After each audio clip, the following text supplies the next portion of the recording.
every one of them. I had a pitching coach by the name of Art Fowler, who a lot of people never gave him enough credit for what he did. But what is a pitching coach?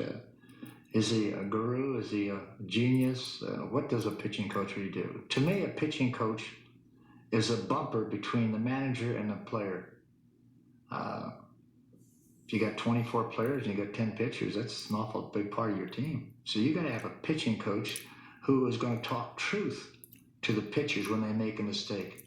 No, it wasn't his fault because you hadn't pitched in 2 days. It was your fault because you didn't get the ball over the plate. No, it wasn't the shortstop's fault. It was your fault because you made the wrong pitch. And get the pitchers to be honest. Get them to work hard. Get them to run. Let them quit the alibis and excuses. Go out there, be aggressive. Then when the pitcher does good, just brag on him as high as you can. And Art Fowler was a plus at that.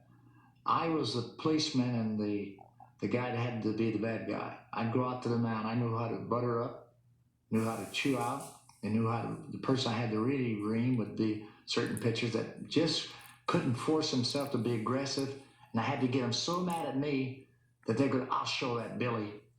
Like, I'll give you, for instance, Joe Coleman.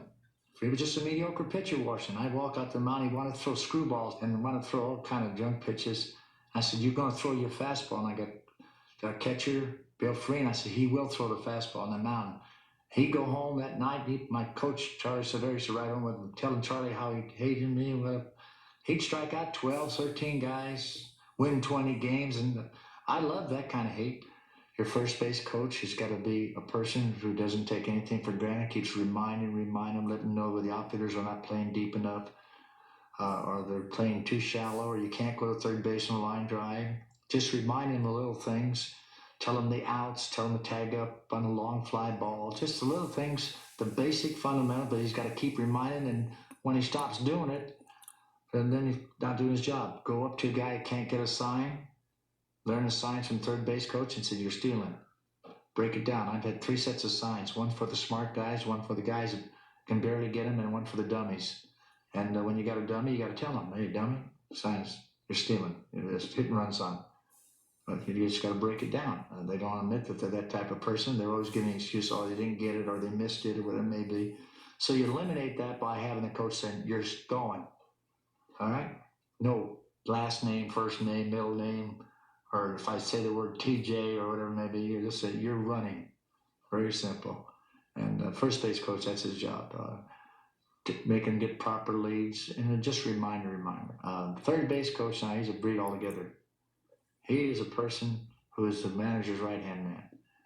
He's got to know when to pick up my signs. He's got to know his runners. He's got to know his outfielders. He's got to know the outfielder's arms. Well, he's got to know the score, when to send the guy in, when to hold him up, when to take the chance, when not to. Know how slow his runners are, how hard the ball is hit. He's got to be really a magician out there. I had one third base coach. He's a manager now in the National League. He missed more signs than the players.